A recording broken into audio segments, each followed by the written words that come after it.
আমি এখন যে ঘটনাটি শেয়ার করতে চাচ্ছি সেটা আমার গ্রাম কলিগ্রামের ঘটনা। ঘটনাটি একজনের সাথে ঘটে না, তবে ঘটনা যাকে নিয়ে কেন্দ্র করে তার নাম আনেরা বেগম।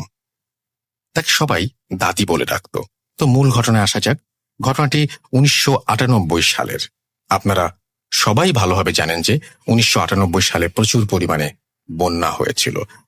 তো আগেই একটা ঘটনায় বলেছি যে আমাদের গ্রামটি পদ্মা নদীর তীরে, অর্থাৎ পদ্মার শাখা নদীর পাশে। মানে আমাদের গ্রামটি পদ্মা নদীর পাশ দিয়ে চলে যাওয়া একটি গ্রাম। ঘটনাটি যখনকার, তখন আমাদের গ্রামটি আরো নিচু ছিল। তখন মানে অনেক নিচু থাকলেও এখন অনেকটা উঁচু হয়ে গেছে। বন্যার পানি আগের মতো আর ঢুকতে পারে না। তো তখন 1998 সালে সেই বন্যায় আমাদের গ্রামেও পানি ঢুকে পড়ে। এমন কোনো বাড়ি নেই যেখানে পানি ঢুকে পড়েনি। আমাদের গ্রাম সহ আশেপাশের প্রায় সব গ্রামেই পানি ঢুকে যায়। ঘটনাটি যে দাদির সাথে ঘটে, তিনি ছিলেন একজন বিধবা নারী এবং তিনি ছিলেন বন্ধ্যা। তার মানে তার কোনো সন্তান ছিল না। আর ওনার বয়স ছিল প্রায় 65 থেকে 70 বছর। তিনি তার খাবারের চাহিদা মেটাতে বিভিন্ন এলাকায় ঘুরে ঘুরে সাহায্য চাইতেন এবং দিন শেষে যা পেতেন তা দিয়ে বাজার করতেন। এবং পাশেই বিশাল বিশাল আমের গাছ ছিল, মাঠের পর মাঠ বিস্তৃত গাছ। এক পাশ থেকে আর এক পাশ দেখা যেত না। এখন সেই বাগানের কিছু অংশ আছে, সেখান থেকে তিনি লাকড়ি সংগ্রহ করতেন এবং রাতে রান্না করতেন। আবার পরের দিন সেম কাহিনী। এভাবেই চলতে থাকে তার জীবন। তো সেই ভয়াবহ বন্যা গ্রামে ঢোকার পর তিনি তার বাড়ি থেকে বের হতে পারতেন না এবং তিনি তখন থেকে প্রায় না খেয়েই থাকতেন। গ্রামের কোনো মানুষ বা পৌরসভার পক্ষ থেকে কিছু আসলে তাই খেত। এভাবে প্রায় অনেক দিন কেটে যায়। সেই বৃদ্ধার ঘর থেকে কোনো সাড়া শব্দ আসে না। তাই কয়েকজন মিলে ওনার বাড়িতে গিয়ে দেখে ঘরে কেউ নেই এবং ঘরের ভেতর থেকে অনেক পচা গন্ধ আসছে। আর ওনার বাড়ি একটু নিচু হওয়ায় ওনার বাড়ির ভেতরে পানি উঠে গিয়েছিল। সবাই বৃদ্ধাকে না পেয়ে মনে করেন হয়তো বৃদ্ধা খাবারের জন্য অন্য কোথাও গেছেন। বিষয়টি সবাই স্বাভাবিকভাবেই নেন। আসলে বৃদ্ধাটি অনেক দিন না খেয়ে থাকতে থাকতে অনেক দুর্বল হয়ে পড়েন এবং উনি ঘর থেকে বের হতে না পারায় একসময় মারা যান। ওনার মৃত্যুর ঘটনাটা আমরা পরে জানতে পারি, আপনারাও জানতে পারবেন। এভাবে অনেকটা সময় কেটে যায়। তখন বন্যার পানিও শুকিয়ে যায়। অনেক দিন পর তখনকার সময়ে একটা পাগল ছিল আমাদের গ্রামে। ওর নাম ছিল ঝাড়ু পাগল। তিনি প্রায়ই বলতেন এই দাদি আনেরার সাথে নাকি তার মাঝে মাঝে দেখা হয়। দাদি নাকি তাকে বলে, তোরা সবাই মরবি, কাউকে শান্তিতে থাকতে দেব না। সবাই পাগলের পাগলামি মনে করে হেসে উড়িয়ে দেয়। তো একদিন হয় কি, তখন যারই সন্তান সম্ভবা হন, যিনি তারই সন্তান কোনো না কোনোভাবে মিসক্যারেজ হয়ে যায় আর কি। একদিন এক অন্তঃসত্ত্বা নারী রাতে বাড়ি থেকে বের হয়। বাড়ির একটু দূরেই বাথরুম, সেই কারণেই বের হন তিনি। এবং সেদিন তার স্বামীকে অনেক ডাকাডাকি করেন তিনি, তারপর স্বামী ওঠেন না এবং তিনি একাই বাথরুমের উদ্দেশ্যে রওনা হন। এবং হঠাৎ করেই তিনি দেখেন যে চারিদিকে শব্দ টব্দ সবকিছু বন্ধ, নিস্তব্ধ একটা পরিবেশ। কিছুক্ষণ পর টয়লেটের ভেতর থেকে তিনি শুনতে পান দূর থেকে কেউ আসছে, পাতার উপর খসখস শব্দ। তিনি একটু ভালো করে লক্ষ্য করে দেখেন যে কোন এক বৃদ্ধা মহিলা তার দিকে এগিয়ে আসছে। কাছে আসতেই তিনি টয়লেটের ভেতর থেকে দেখতে পান যে ওইটি একটি বৃদ্ধা মহিলা, যিনি 2 মাস আগে হারিয়ে গেছেন বা তার কোনো সন্ধান পাওয়া যায়নি বা তিনি মারা গেছেন। তারপর ওই দাদি ওনার টয়লেটের দরজায় খুব জোরে জোরে ধাক্কাতে শুরু করেন। উনি দরজার কোনো একটা ছিদ্র ছিল যেখান দিয়ে তিনি দেখতে পান এবং দরজা ধাক্কা ছিল এবং তিনি বলেন যে তার খুব ক্ষুধা লেগেছে এবং তিনি তার বাচ্চাকে খেতে চান। অনেক দিন নাকি তিনি কিছু খাননি। এটা শুনে সেই অন্তঃসত্ত্বা নারী অজ্ঞান হয়ে যান। এদিকে তার স্বামী তাকে বিছানায় না পেয়ে খুঁজতে গিয়ে দেখেন তার স্ত্রী টয়লেটের ভেতরে পড়ে আছেন। তারপর হয়তো ভয় পেয়ে বা অন্য কোনো কারণে তার বাচ্চা সত্যি সত্যিই মিসক্যারেজ হয়ে যায়। এভাবে প্রায় 2 বছর গ্রামের কোনো মানুষের বাচ্চা হয়নি। যেই নারী অন্তঃসত্ত্বা হতো, কোনো না কোনোভাবে সে ক্ষতিগ্রস্ত হতো, বুড়িকে দেখতে পেত, এরকম একটা ব্যাপার ঘটতো তার সাথে। এটা যদি একজনের হতো তাহলে ব্যাপারটায় হয়তো স্বাভাবিক একটা ঘটনা মনে হতো বা একটা বিচ্ছিন্ন ঘটনা মনে হতো। যখন গ্রামের সব মানুষ দেখলো এবং সেটা যখন একজনের সীমাবদ্ধ থাকলো না, সব অন্তঃসত্ত্বা নারী যখন সেই বৃদ্ধাকে দেখতে পায় এবং বাচ্চা নষ্ট হয়ে যায়, তখন কিন্তু সত্যিই সেটা একটি ঘটনা। তাই গ্রামের বিভিন্ন মানুষ মিলে কবিরাজের কাছে যায়। একজন কবিরাজ আমাদের গ্রামে এসে বলে গ্রামে কোনো বদ জিনের নজর পড়েছে। তারপর তিনি গ্রামটিকে বন্ধ করে দেন। তারপর প্রায় 2 বছর 5-6 মাস আর কোনো সমস্যা হয়নি। ঠিক এতদিন পর এই সময়ে যাদের বাচ্চা জন্ম নিয়েছিল তারা সবাই ঠিকঠাক মতো তাদের বাচ্চা প্রসব করতে পেরেছেন। তখন আমার নিজের বড় চাচির এক মেয়ে সন্তান হয়। তো ওনারা অনেকদিন পর বাচ্চা পেয়ে অনেক খুশি। একদিন চাচি দুপুরবেলা রান্না বান্না করে ঘরের বিভিন্ন কাজ করতে করতে সন্তানকে শুইয়ে রেখে বাইরে যান। বাইরে থেকে হঠাৎ তিনি তার বাচ্চার কান্নার শব্দ শুনতে পান। দৌড়ে এসে দেখেন তার বাচ্চার পেটের মাংস কেউ যেন ছিঁড়ে খেয়ে চলে গেছে, আর পেট থেকে প্রচুর রক্ত বের হচ্ছে, আর বাচ্চার নাড়ি ভুড়ি সব চারিদিকে ছড়িয়ে ছিটিয়ে আছে। কয়েক মিনিটের মধ্যে বাচ্চাটি মারা যায়। আমার বড় ভাইও সেখানে ছিল। চারিদিকে কি কষ্টের পরিবেশ তৈরি হয়েছিল তখন এটা বোঝানো যাবে না। অনেকদিন পর আমাদের পরিবারে একটা সন্তান আসে, কিন্তু সে মারা গেল, এইভাবে মারা গেল। এই ঘটনা কেন ঘটলো কেউ বুঝে উঠতে পারে না। এইভাবে আরো কয়েকটা বাচ্চার নির্মম মৃত্যু হয়। শেষ যে বাচ্চাটা মারা যায় তিনি আমার সম্পর্কে প্রতিবেশী চাচি হন, তার বাচ্চা। তিনি ঘটনার দিন বাইরে থেকে ঘরে ঢুকতেই দেখেন তার বাচ্চাটিকে ওই বৃদ্ধা মহিলা তার মাথা বাচ্চার পেটের মধ্যে ঢুকিয়ে দিয়ে কামড়ানোর মতো করে কিছু একটা খাচ্ছে। এই ঘটনা দেখে তিনি অনেক জোরে জোরে চিৎকার করেন। আশেপাশের মানুষজন কি হলো ব্যাপারটা দেখতে আসে, আর ওই চাচি ওনাদের সব খুলে বলেন। তখন গ্রামবাসী ভাবে বৃদ্ধা মহিলা হয়তো এখনো বেঁচে আছে এবং তিনি এই কাজগুলো করছেন। তারপর গ্রামে একটা মিটিং ডাকা হয়, সেই মহিলাকে ধরতে হবে, অর্থাৎ সেই বৃদ্ধাকে ধরতে হবে। 10-15 জনকে দায়িত্ব দেওয়া হয় এবং আমাদের চেয়ারম্যান চাচা আক্কাস আলীর বাড়িতে একটা মিটিং ডাকা হয়। যাদের ছোট ছোট বাচ্চা আছে তাদেরকেও সেই মিটিং এ ডাকা হয় এবং যারা সন্তান সম্ভবা তাদেরকেও ডাকা হয়। আর এই সব ঘটনার জন্য গ্রামের ছোট থেকে বড় সবাই আতঙ্কিত ছিল। তাই ওই সব মহিলা তাদের সন্তান সহ আক্কাস সাহেবের বাড়িতে থাকে, আর সবাইকে বলা হয় কেউ যেন রাতে না ঘুমায়। আর এদিকে 10-15 জন ওই বাড়ির চারপাশে বিভিন্ন ঝোপ ঝাড়ে, কেউ বা গাছের ডালে বসে থাকে। তারা 9টা-10টা পর্যন্ত পাহারা দিতে থাকে। রাত যখন ঠিক 12টা 30 তখন কয়েকজন দেখে দূর থেকে কেউ মাজা পাখা করে আসছে, ঠিক ওই মহিলার মতো। তারা আগেই বলে রেখেছিল কেউ যদি কোকিলের ডাক দেয় তাহলে যেন সবাই সেটা লক্ষ্য করে। তখন তাদের মধ্যে একজন কোকিলের ডাক দেয়, তখন সবাই চলে আসে এবং সবাই একই জিনিস দেখে। তারা দেখে ওই বৃদ্ধাটি ওই বাড়িটির দিকে যাচ্ছে। হঠাৎ কেন যেন সবাই একসাথে একই ঘটনা দেখতে দেখতে ঘুমিয়ে পড়ে। তারা সবাই কেন যেন একসাথে ঘুমিয়ে যায় এবং কেন ঘুমিয়ে যায় এই ব্যাখ্যা পাওয়া যায়নি। আপনাদের কাছে কোনো ব্যাখ্যা থাকলে আপনারা বলবেন। হঠাৎ ওই বাড়ির সব মহিলা দেখে তাদের মধ্যে একজনের বাচ্চার উপর কেউ বসে আছে এবং তখন তারা চিৎকার শুরু করে এবং অবয়বটি চলে যায়। তখন তারা সবাই দেখে যে বাচ্চাটির কোনো ক্ষতি হয়নি। তারপর এসব ঘটনার পর অনেকে আমাদের এই গ্রাম থেকে অন্য গ্রামে বা অন্য জায়গায় চলে যায়। আর যাদের ওপর দায়িত্ব ছিল যে 15 জন, তাদের ওপর গ্রামের মোড়লরা খেপে যায়, বলে তোমরা থাকতে কিভাবে ওই বুড়িটি আবার বাচ্চার উপরে হামলা করে। তারপর 15 জনকে বলে আমাদের আর একদিনও সময় নষ্ট করা যাবে না, ওই বুড়িকে ধরতেই হবে। সেই দিন রাতে তারা আবার পাহারা দেয় চেয়ারম্যান সাহেবের বাড়ি। সেই রাতে তারা দেখে আগের দিনের মতো এই বুড়িটা আবার চেয়ারম্যান সাহেবের বাড়ির দিকে আসছে। তখন তারা চারিদিক থেকে তাকে ঘিরে ফেলে।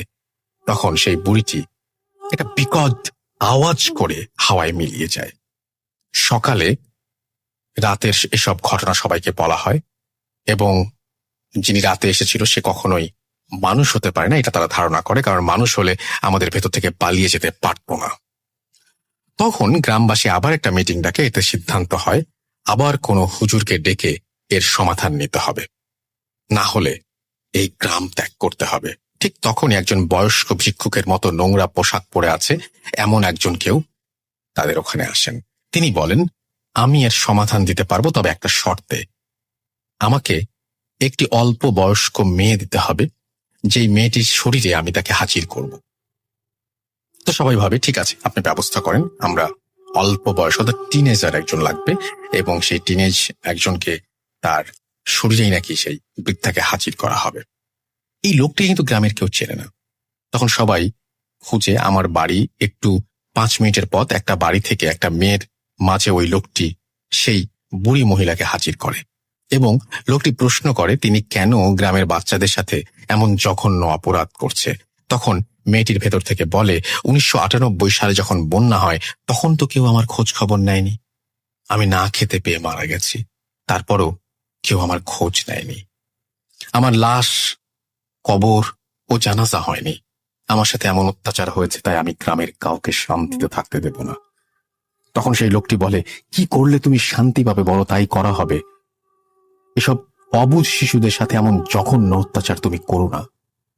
তখন সেই বৃদ্ধা মহিলাটি সেই যুবতীর কণ্ঠে বলে, আমার লাশটি এখনো আমার বাড়ির ঘরে মাটি চাপা পড়ে আছে, লাশটি তুলে জানাজা পড়িয়ে কবর দিলেই আমি শান্তি পাব। তখন তারা ওই বৃদ্ধা মহিলার ঘরের মাটি খুঁড়তেই কিছু হাড় পায়, এবং জানাজা পড়িয়ে তাদেরকে কবর দেয়া হয়। তারপর থেকে আর কোনো সমস্যা হয়নি। আর ওই লোকটি বলে, আমাকে আর কোনোদিন খুঁজে পাবেন না, তাই বলে তিনিও চলে যান। ওই লোকটি আবার কোনো জিন ছিল নাকি সেটা অজানা। তারপর থেকে আজ পর্যন্ত কোনো সমস্যা হয়নি, তবে ওই বুড়ির বাড়ির পাশে গেলে নাকি অনেকে এখনো মাঝে মাঝে কান্নার শব্দ শুনতে পান। ঘটনাটা শেষ হয় 2006 সালে। এই ছিল আমাদের গ্রাম কলিগ্রামের এক ভয়ঙ্কর ঘটনা। ঘটনাটি একটি সত্য ঘটনা, গ্রামের সবাই এই ঘটনা জানেন, ভালো লাগলে পড়ে শোনাবেন। এরপরে তিনি লিখেছেন, তার নাম মোহাম্মদ ইখলাস শেখ বাপ্পি, কলিগ্রাম, বাঘা, রাজশাহী, পদ্মা নদীর শাখা নদীর পাশের গ্রাম। তারপরে তিনি তার ফোন নাম্বার শেয়ার করেছেন। আমি আপনাদের সবাইকে একটা কথাই বলবো, যে জুজুর ঘটনাটা শুনেছেন না, অনেকটা সেই রকম একটা ঘটনা অনেকদিন পরে পেলাম, যে ঘটনাটি এরকম বাচ্চাদেরকে খেয়ে ফেলার ঘটনা, বাচ্চারা হারিয়ে যাবার ঘটনা, এবং এরকম ঘটনা আমি বিশ্বাস করি আপনাদের কাছেও আছে। যদি থাকে তাহলে অবশ্যই আমাদের পাঠাবেন। আর আমাদের পাঠাতে হলে খুব সহজ একটা নিয়ম আছে, আপনারা জানেন সেটা, তারপরেও জানিয়ে দিচ্ছি। russell.bhuth.com@gmail.com এখানে পাঠিয়ে দেবেন। আমাদের সামনে আরো অনেক প্ল্যান রয়েছে, কিন্তু আমরা একটা বই বের করছি আপনাদের জন্য, খুব তাড়াতাড়ি আপনারা সেটা হাতে পেয়ে যাবেন।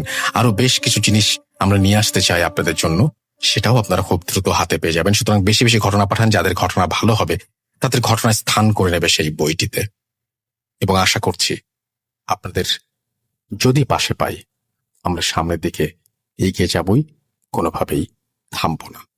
চলুন চলে যাই আমাদের পরের ঘটনায়।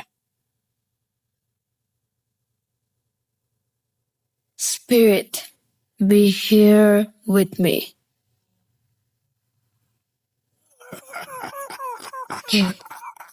কে তুমি? .com. The fear returns with Russell.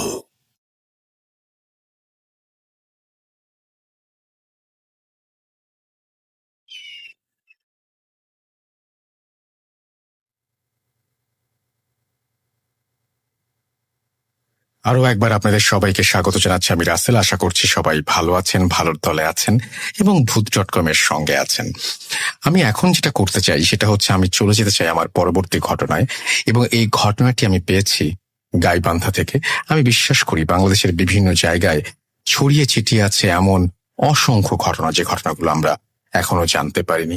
অনেকে আমাদের এই প্রোগ্রাম হয়তো রেগুলার শোনেন, অনেক আগে থেকে শোনেন, কিন্তু মেসেজ যেমন করেন না তেমন ঘটনাও পাঠান না।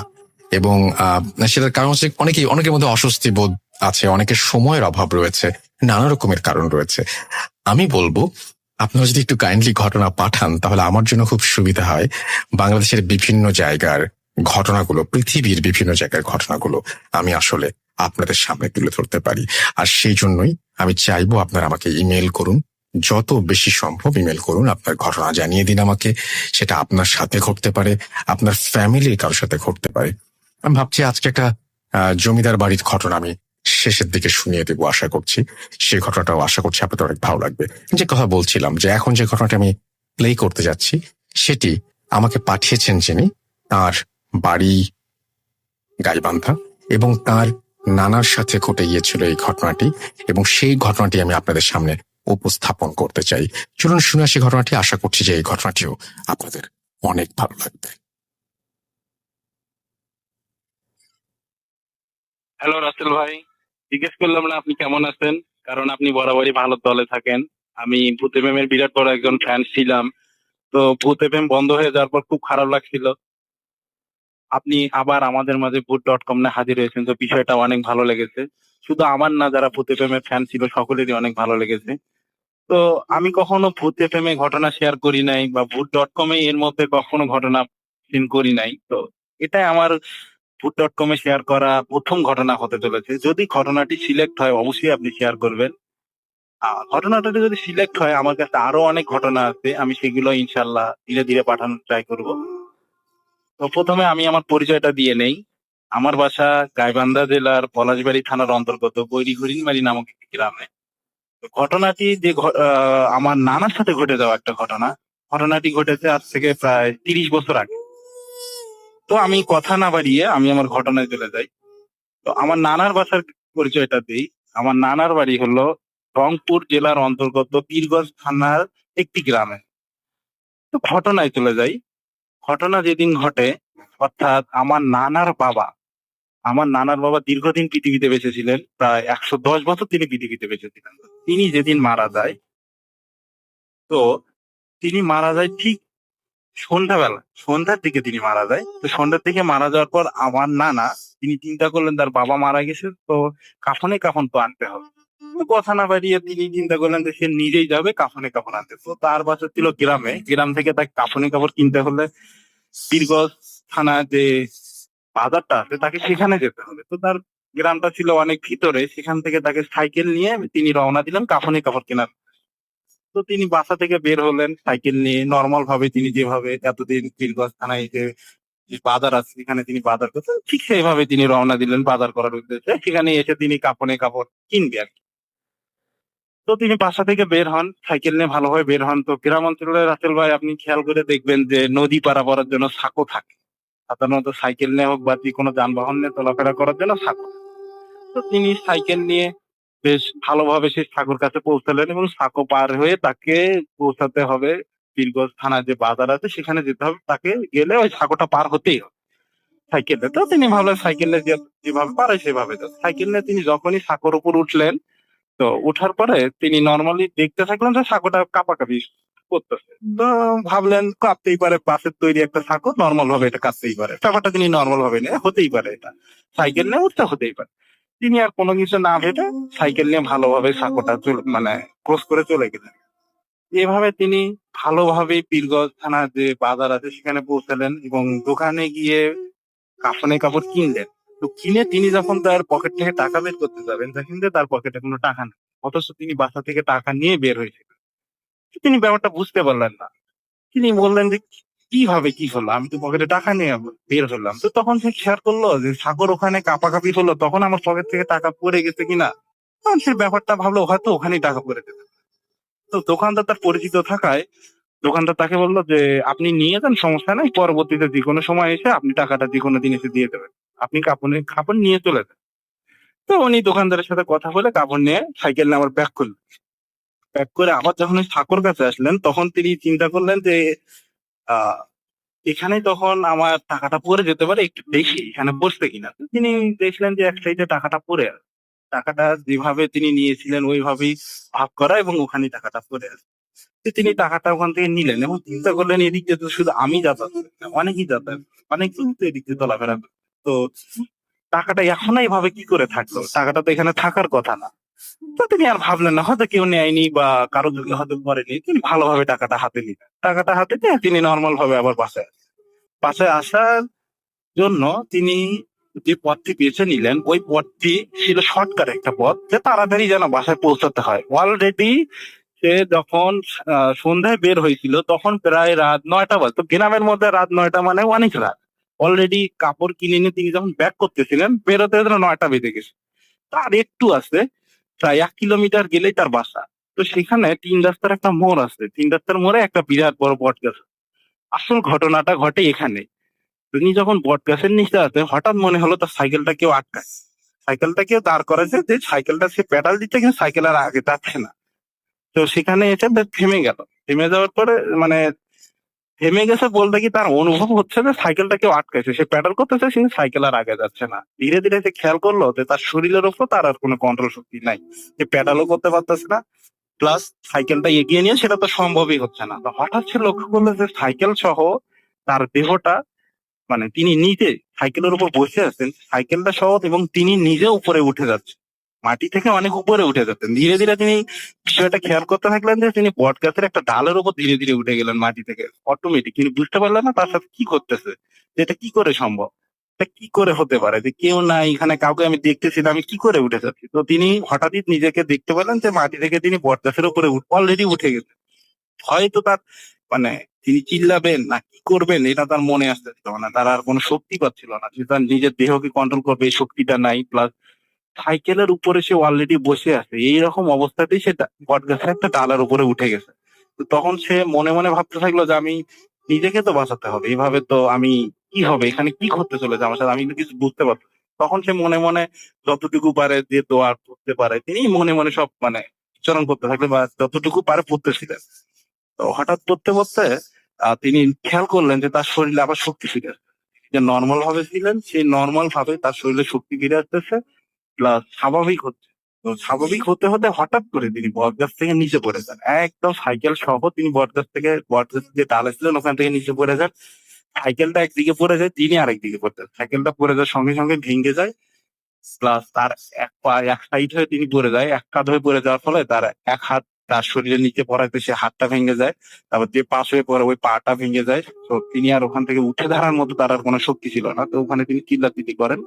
তো ওখানে বটগাছের সাথে একটা বাসা ছিল একটু দূরে, সেখান থেকে লোকটা চিল্লাচিল্লি শুনে চলে আসার পরে তাকে উদ্ধার করে তাকে বাসা পর্যন্ত নিয়ে যায়। তো রাসেল ভাই, এই ছিল ঘটনা।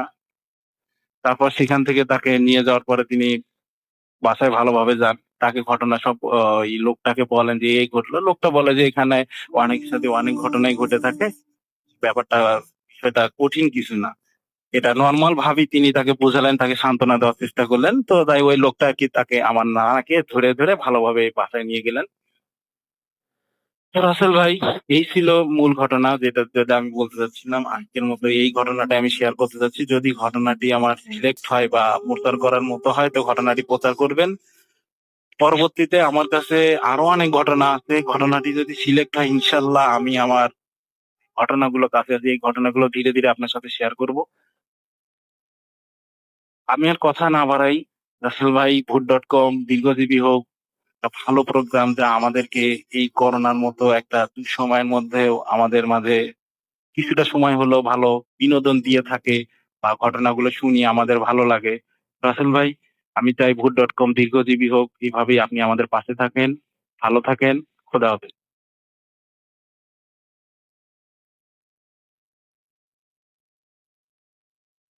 Spirit, be here with me.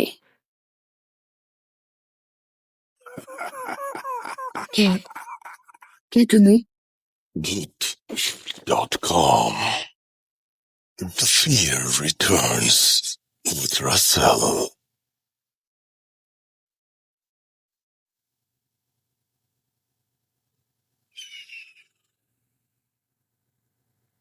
আমরা বিভিন্ন সময় বিভিন্ন ঘটনা নিয়ে আপনাদের সামনে হাজির হই। ব্ল্যাক ম্যাজিক যারা করে তাদেরকে কেমন মানুষ মনে হয়? আজকের আমাদের ফেসবুকে যে পোস্ট আছে সেই পোস্টের নিচে আপনারা জানিয়ে দিন সেটা। এবং সে সাথে আমরা সবাই মিলে একটা শপথও করতে পারি যে আমরা কোনোদিন এই ধরনের খারাপ কোনো কাজ কখনো করব না, এইরকম ধরনের খারাপ কাজ করে অন্যকে ক্ষতিগ্রস্ত করব না। কারণ ব্ল্যাক ম্যাজিক যিনি করেন তিনিও কিন্তু সমানভাবেই ক্ষতির সম্মুখীন হন। তাকেও অনেক কিছু হারাতে হয় জীবন থেকে। এবং দেখেন, যারা ব্ল্যাক ম্যাজিক করেন বা এই সমস্ত কালো জাদু চর্চা করেন তারা কিন্তু জীবন থেকে বিচ্ছিন্ন। তারা বেশিরভাগই পরিবার থেকে বিচ্ছিন্ন এবং তাদের মৃত্যু হয় নির্মম মৃত্যু। তো আমরা এই সমস্ত কাজ থেকে দূরে থাকব।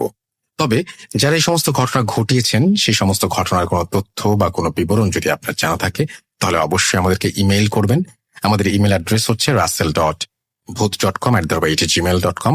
আপনার নাম, ঠিকানা এবং ফোন নাম্বার সহ আপনার জীবনে ঘটে যাওয়া বা আপনার জানা সেরা ঘটনা লিখে পাঠিয়ে দিন আমার কাছে। ঘটনার শুরুতে অবশ্যই উল্লেখ করুন যে ঘটনাটি আপনি স্টুডিওতে এসে শেয়ার করতে চান নাকি আপনি চান আপনার ঘটনা আমরা পড়ে শোনাই। যারা দেশের বাইরে রয়েছেন তারা সরাসরি অডিও ক্লিপ পাঠাতে পারেন বা লিখেও পাঠাতে পারেন ঘটনাটি। এটা পুরোপুরি আপনার ব্যাপার। আর আমাদের ফেসবুক পেজ ভিজিট করতে ভুলবেন না, www.facebook.com/russell.স্বাধীন। আমি প্রতি মুহূর্তে নিজেকে পরিবর্তন করি, প্রতি মুহূর্তে নিজেকে ডেভেলপ করি শুধুমাত্র আপনাদের যোগ্য হওয়ার জন্য, আপনাদেরকে এতটুকু বেশি আনন্দ দেওয়ার জন্য। যেদিন এপিসোড ভালো হয় তার পরের দিনের চ্যালেঞ্জটা কিন্তু আরো অনেক বেশি, অর্থাৎ আজকের এপিসোডটি আরো বেশি ভালো হতে হবে, তাই না? যাই হোক, আমরা যে প্রসঙ্গে ছিলাম সেই প্রসঙ্গে থাকি। আমরা ছিলাম ব্ল্যাক ম্যাজিকের প্রসঙ্গে, এবং ব্ল্যাক ম্যাজিক কি জঘন্য সেটা আমরা সবাই জানি, এবং এই রকমই একটা ঘটনা আমরা এখন প্লে করব এবং আশা করছি যে এই ঘটনাটি আপনাদের ভালো লাগবে। আমাদের কাছে আরো অনেকগুলো ঘটনা রয়েছে বিভিন্ন বিষয়ের, বাংলাদেশের বিভিন্ন প্রান্ত থেকে আসা, এবং আমি যেটা বলছিলাম যে জমিদার বাড়ি থেকে শুরু করে সব ধরনের ঘটনায় আমরা আস্তে আস্তে প্লে করব। আশা করছি পুরোটা সময় আমার সঙ্গে থাকবেন। চলুন শুনে আসি আমাদের আজকের এই এপিসোডের তৃতীয় ঘটনা। আসসালামু আলাইকুম রাসেল ভাই, আমি সিলেটের মৌলভীবাজার থেকে বলছি। ভূত.com শুরু থেকেই শোনা, ভূত এফএম এর আগে অনেক বছর ধরে শুনে আসছি। তো আজ আমি আমার নিজের ফ্যামিলির সাথে ঘটা একটি ঘটনা আপনাদের সাথে শেয়ার করতে যাব। তো সঙ্গত কারণে আমি আমার নাম, ঠিকানা কোনো কিছুই বলছি না, আমি সরাসরি ঘটনায় চলে যাচ্ছি। ঘটনাটি 2015 সালে কোন একটি রাতে ঘটেছিল। সব অন্যান্য দিনের মতনই আমি নিজের খাওয়া দাওয়া শেষ করে ঘুমোতে গেলাম। হঠাৎ মাঝরাতে আম্মুর গোঙানোর শব্দে আমার ঘুমটা ভাঙে। তো আমি সরাসরি আম্মুর রুমে চলে যাই, আব্বু রুমে চলে যাই। তো ওখানে গিয়ে রাসেল ভাই দেখলাম যে আম্মু ওয়াশরুমের যে ফ্লোরটা ওইখানে বসে প্রচুর বমি করতেছিল। তারপর অবস্থা অবনতি দেখে আব্বু আম্মুকে নিয়ে সরাসরি ডাক্তারের কাছে চলে যায় তৎক্ষণিক। তো আম্মুর সমস্যাটা বেসিক্যালি ছিল, আম্মু যেটা বললো যে মাথা ঘুরাচ্ছিল হঠাৎ করে, মানে একদম সুস্থ ছিল আমাদের, আমরা সবাই একসাথে রাতে ডিনার করলাম এবং আম্মু ঘুমোতে গেল। ঠিক ফজরের আগ দিয়ে ঘটনা, আম্মু নামাজ পড়ার জন্য উঠেছিল, হঠাৎ করে আম্মুর মাথা একটা ঘুরান দেয়। তো মাথা ঘুরে আম্মু ফ্লোরে পড়ে যায়। ফ্লোরে পড়ে আম্মু কোন রকমে বাথরুমের কাছে গিয়ে প্রচন্ড বমি করতে থাকে। আর আম্মু বললো যে প্রচন্ড পেটে ব্যথা ছিল আর বমি ছিল, মাথা ঘুরছিল। তো ডাক্তারের কাছে নিয়ে যাওয়া হলো, ডাক্তার হসপিটালাইজড করার জন্য বলছিল। তো আমাদের বাসায় অন্য আর কোনো মহিলা মেম্বার ছিল না যে হসপিটালে দেখাশোনা করার জন্য, আমি আমার ভাইয়া ছিলাম আর আব্বু ছিল। তো আব্বু তো অফিসিয়াল কাজে থাকা লাগে, তো আমি আর ভাইয়ের তো আম্মুকে একা হসপিটালে দেখা সম্ভব না। তো আমরা বললাম যে বাসায় পাশের বাসায় আন্টি সেজন্য বললাম যে আম্মুকে বাসায় স্যালাইন লাগিয়ে দিতে। তো ডাক্তার এসে স্যালাইন লাগিয়ে দিলেন বাসায়। তো এর মাঝে বলে রাখি রাসেল ভাই, হাসপাতালে যাওয়ার সময় আম্মুকে অনেকগুলো টেস্ট করা হয়েছিল। হাসপাতালে যাওয়ার পর আম্মুকে অনেকগুলো টেস্ট করা হয়েছিল। তো অনেকগুলা টেস্ট করানোর পর কোনো কিছু ধরা পড়েনি। তো ডাক্তার বললেন যে স্যালাইনটা চলুক, আর যদি কোনো সমস্যা হয় তাহলে যেহেতু হাসপাতাল থেকে আমাদের বাসাটা খুব কাছাকাছি ছিল, 5 মিনিটের দূরত্ব ছিল, সেজন্য ডাক্তার বললেন যে কোনো সমস্যা হলে যেন আমরা হাসপাতালে যোগাযোগ করে বানিয়ে। তো বিকালের দিকে না রাসেল ভাই, দুপুরের দিকে, মানে স্যালাইনটা সকালে এসে লাগিয়ে দিয়ে যায় ডাক্তার। সারা রাত হাসপাতালে ছিল এবং সকালের দিকে আম্মুকে বাসায় নিয়ে আসা হয়, স্যালাইন লাগিয়ে দেওয়া হয়। 11টা কি 11:30টার দিকে আম্মু প্রচন্ড কাঁপুনি দিয়ে জ্বর আসছিল। তো গরমের দিনে রাখেন ভাই, আম্মু কম্বল গায়ে দিয়ে শুয়েছিল এবং হঠাৎ আম্মুর মুখ শরীর সবকিছু কালো হয়ে আসতেছিল। তো এটা দেখে আপনার সাথে সাথে ডাক্তারকে ফোন করি। ডাক্তার বলে স্যালাইনটা খুলে দিতে, আর যদি বেশি সমস্যা হয় তাহলে হাসপাতালে নিয়ে আসার জন্য। তো আমরা হাত পা মালিশ করে দিচ্ছিলাম, শরীর ঠান্ডা হয়ে আসছিল। তো সেই জন্য জ্বরটা তখন অনেকটা ছেড়ে দিয়েছিল, কিন্তু শরীর প্রচন্ড ঠান্ডা হয়ে গেছিল হঠাৎ করে। তো হাত পা মালিশ করে দিচ্ছিলাম রাসেল ভাই, তখন হঠাৎ আম্মু বললেন যে আমাকে ইশারায় বললেন যে আমাদের বাসার পাশে একজন আমাদের মসজিদের ইমাম রয়েছেন, তো উনাকে ডাক দেওয়ার জন্য। তো আমি গেলাম, হুজুরের কাছে গেলাম, হুজুরকে বললাম সবকিছু করে। হুজুর বললেন যে আসরের নামাজের পরে হুজুর আসবেন। তো যথারীতি হুজুর আসলেন আমাদের পর। আসার পর হুজুর এসে বাসায় যখন আসলেন, আসার পর একটা দীর্ঘ নিঃশ্বাস ছাড়লেন।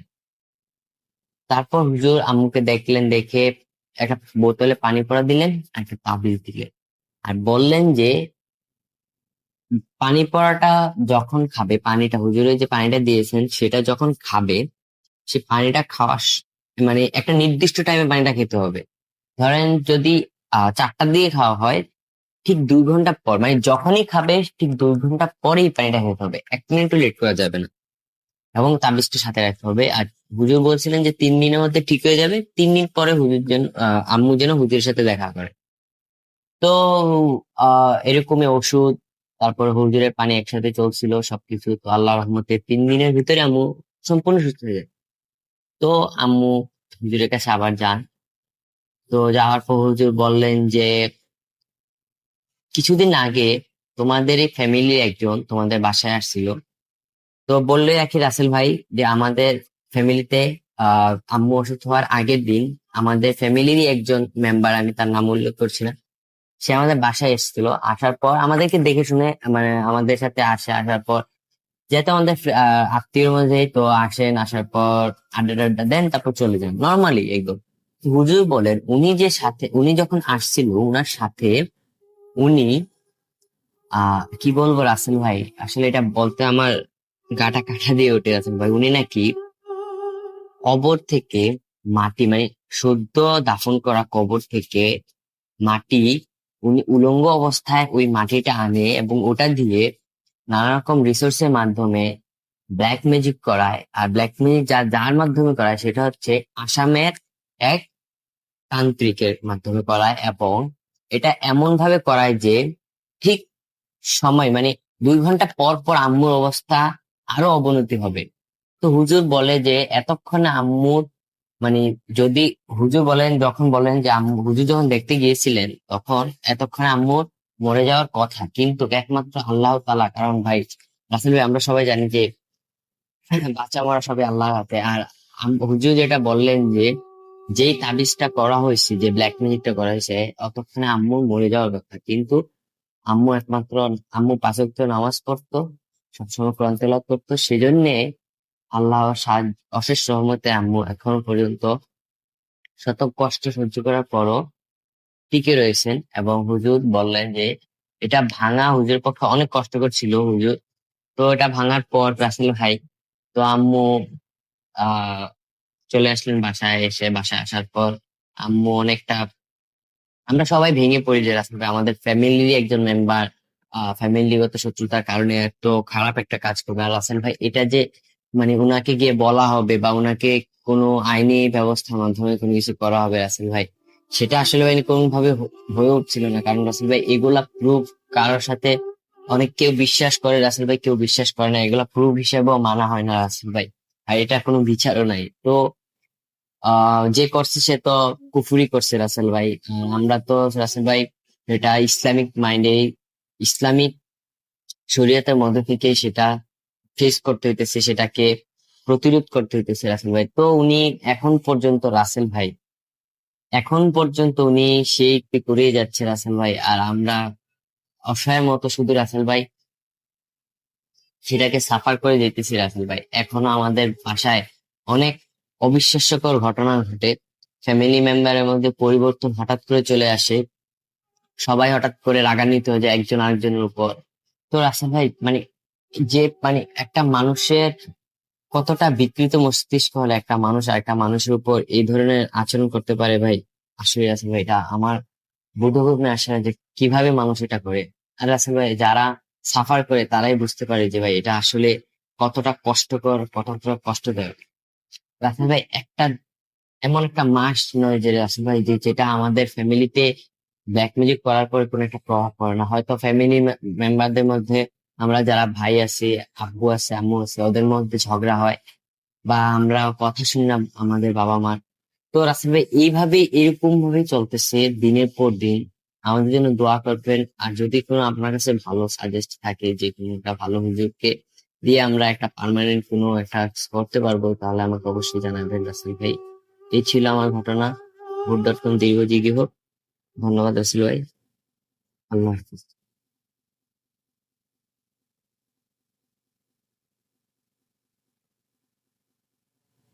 Spirit, be here with me.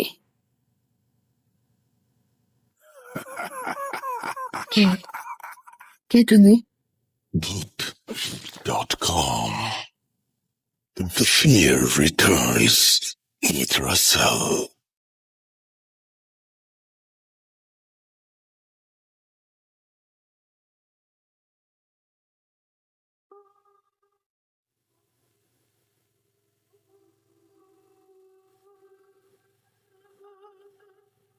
মনে আছে তো একটু আগে যে ঘটনাটি শুনলাম সেটি আমাদের সেই লিসেনার শুনেছেন তার নানার কাছ থেকে, আর এইবার যে ঘটনাটি প্লে করব সেটি আমাদের যিনি পাঠিয়েছেন তিনি শুনেছেন তার দাদির কাছ থেকে। ছেলেবেলায় একটা সময় থাকে যখন নানি দাদিরা এই ধরনের ঘটনা আমাদের শোনাতেন। এখনো কি সেই অভ্যেসটি আছে?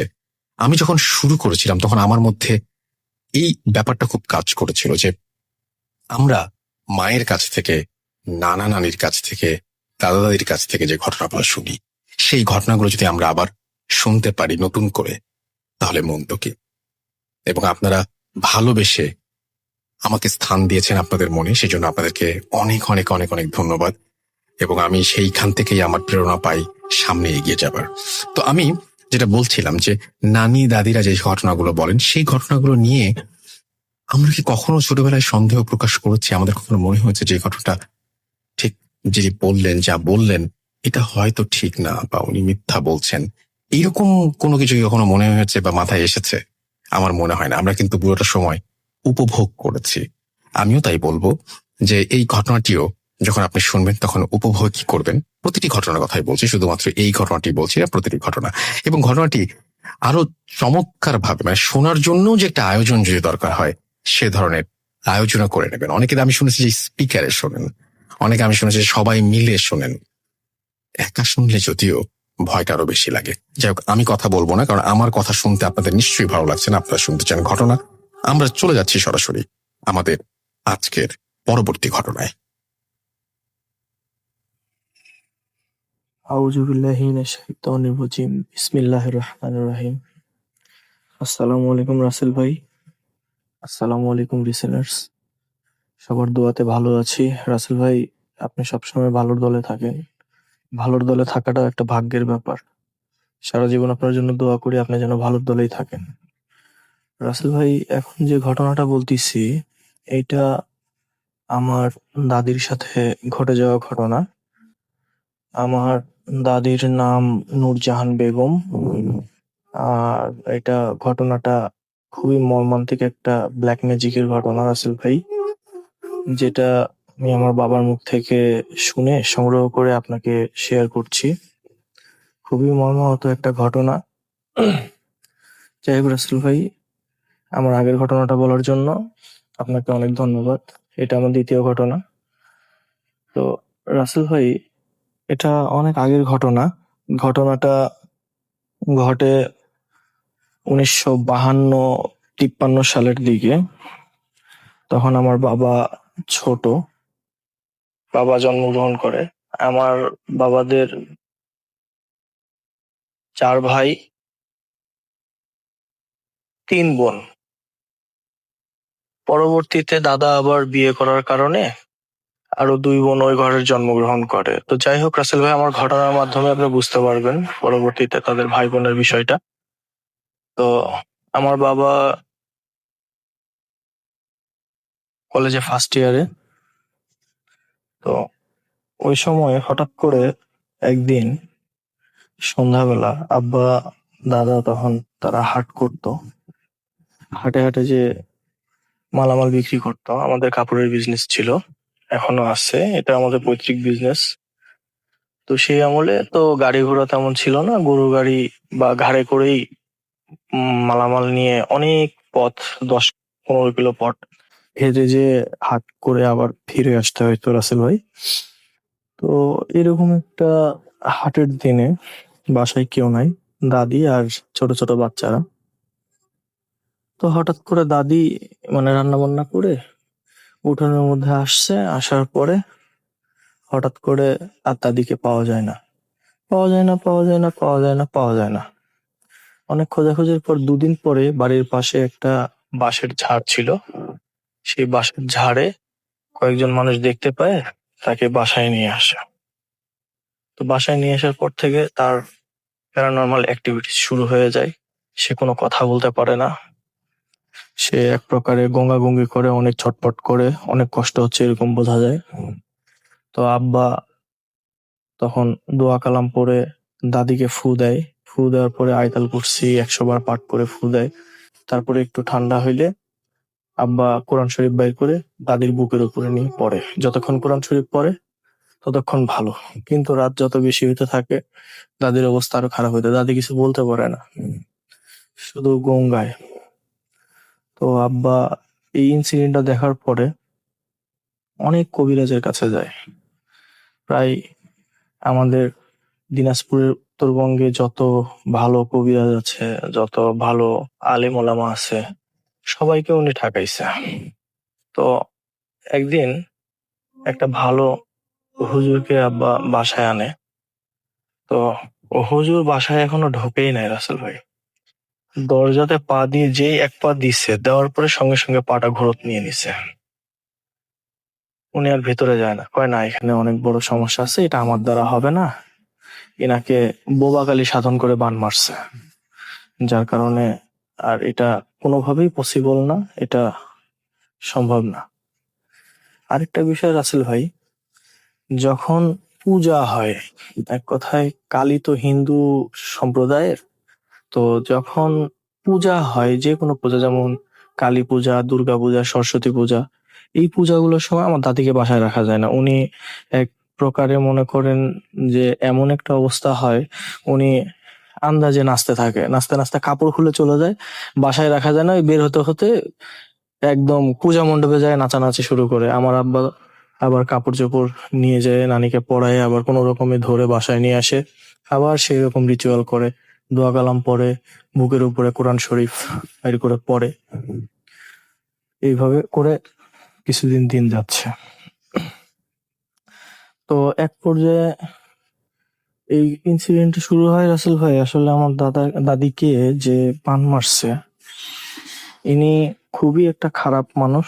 আমাদের বাসার পাশেই ওনার বাসা। তো উনি এই কাজগুলো করতেন। আসলে উনি আমার দাদিকে পছন্দ করতেন। আমার দাদি অমায়িক সুন্দর একটা মানুষ ছিল, উনি ওনাকে পছন্দ করতেন, ওনার সঙ্গে বিয়ে হওয়ার কথা ছিল কিন্তু বিয়ে হয়নি, যার কারণে উনি এইভাবে বানটা মারছে। তো একদিন কালী পূজার রাতে দাদা আব্বা সবাই হাটে গেছে। ওই দিন সন্ধ্যা থেকে দাদিকে আর ঠিক থাকতে পারে না, দাদি অনর্গল ভাবে নাচানাচি করতেছে, কাপড় চোপড় পুরোই উলঙ্গ। এই নাচানাচি করার পরে বের হয়ে চলে গেছে, নাই নাই নাই নাই, ওনাকে পাওয়া যায় না। তারপরে আবার আব্বু ওনার চিকিৎসা করতে করতে এক প্রকার উনিও কিছু কিছু রিচুয়াল শিখে গেছিল, যার কারণে সেই রিচুয়াল গুলো করার পরে দাদিকে আবার সেই বাঁশের ঝাড়ে ফিরে পায়। তো ওইখান থেকে নিয়ে আসার পরে উলঙ্গ ছিল, সেখানে কাপড় দিয়ে পেঁচায় টেঁচায় নিয়ে আসার পরে দাদিকে একটু সুস্থ করে, ওই সেই রিচুয়াল গুলা করে। রিচুয়াল গুলা করার পরে দাদি একটু সুস্থ হয়, তখন দাদি বাবাকে বলে যে বাবা তুই আমার ইজ্জত দেখছিস, তুই আমার বাপ, আমি দোয়া করে গেলাম তুই আজীবন দুধ ভাতে খাবি। আমি মনে হয় বেশি দিন বাঁচবো না বাবা।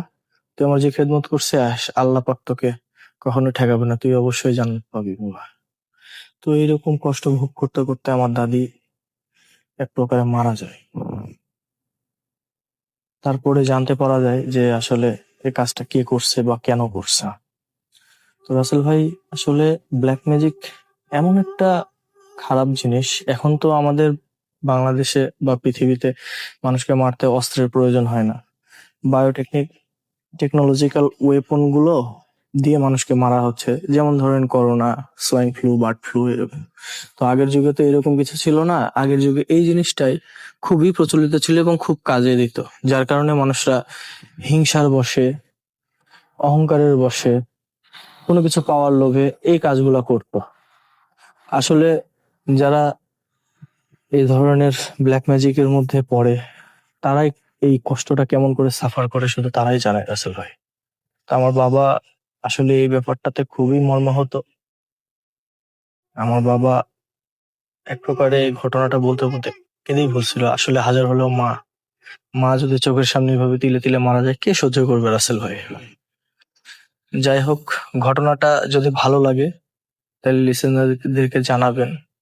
আর একটা কথা বলি রাসেল ভাই, যে পক্ষ ব্ল্যাক ম্যাজিক করে আর যে পক্ষ ব্ল্যাক ম্যাজিকের অত্যাচার সহ্য করে, দুইজনেই ক্ষতিগ্রস্ত হয় রাসেল ভাই।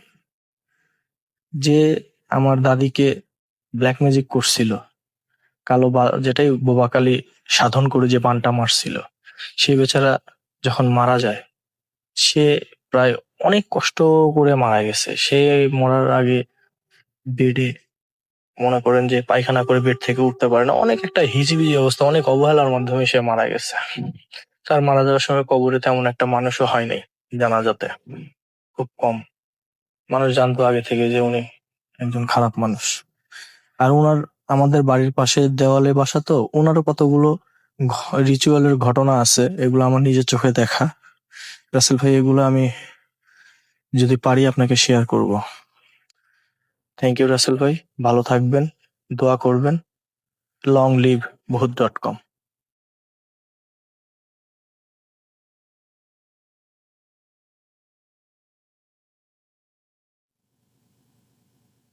Spirit, be here with me.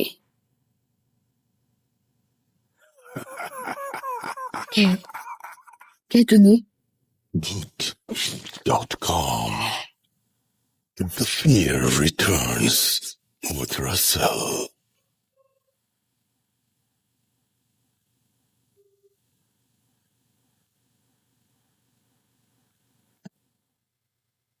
Welcome back. আরো একবার আপনাদের সবাইকে স্বাগত জানাচ্ছি। আমি রাসেল, শুনছেন ভূত.com। আমাদের ইমেল অ্যাড্রেস হচ্ছে russell.booth.com@gmail.com। আপনার নাম, ঠিকানা এবং ফোন নাম্বার সহ আপনার জীবনে ঘটে যাওয়া বা আপনার জানা সেরা ঘটনা লিখে পাঠিয়ে দিন আমাদের কাছে। ঘটনার শুরুতে অবশ্যই উল্লেখ করুন যে ঘটনাটি আপনি স্টুডিওতে এসে শেয়ার করতে চান, নাকি আপনি চান আপনার ঘটনা আমরা পড়ে শোনাই। আমি বাংলাদেশের বিভিন্ন প্রান্তে ঘুরেছি ঘটনা কালেক্ট করার জন্য, বিভিন্ন জায়গায় মানুষের সাথে কথা বলার জন্য, তাদের কাছ থেকে তাদের ঘটনাগুলো জানার জন্য। এবং প্রতি মুহূর্তেই আমি নতুন নতুন অভিজ্ঞতার সম্মুখীন হয়েছি। আপনার মনে আছে বা আপনার এরকম কোনো ঘটনা কি আপনার জীবনে ঘটেছে কিনা আপনি দেখেন যে আপনি হয়তো কোনো একটা জায়গায় গিয়েছেন, সেখানে গিয়ে আপনি একজনকে জিজ্ঞেস করলেন যাচ্ছে এইখানে যে এত ভয়ঙ্কর একটা জায়গা, হয়তো তিনি নাইট গার্ড, তাকে বলে যে এই বিল্ডিংটা তো অনেক ঝামেলা আছে, আপনি এখানে গার্ড দেন, আপনার ভয় করে না? বা আপনি কোনো হসপিটালে গেছেন, যিনি লাশ কাটা ঘরে কাজ করেন বা সেই লাশ কাটা ঘরই পাহারা দেন, তাকে হয়তো আপনি জিজ্ঞেস করলেন যে আচ্ছা আপনি যেখানে হাঁটাহাঁটি করেন রাতের বেলা, আপনার ভয় করে না? উত্তরটা খুব সহজ এবং সবার জানা, না, এক সময় করতো, এখন আর করে না। প্রতিনিয়ত যখন ঘটনা ঘটে মানুষের জীবনে, তখন সেগুলো তো অভ্যেস হয়ে যায় না? তো মানে আমি এরকম একজন লিসেনার পেয়েছি যার এই ব্যাপারগুলো এখানে অভ্যেস হয়ে গেছে, এখন আর ভয় পান না। আমার তো মাঝে মাঝে মনে হয় যাকে বলেন যে আগে ভয় লাগতো এখন ভয় লাগে না, এটা সেই ধরনের কোনো কারণ হতে পারে। যাই হোক, আমি এই ঘটনাটি প্লে করতে চাই আপনাদের জন্য।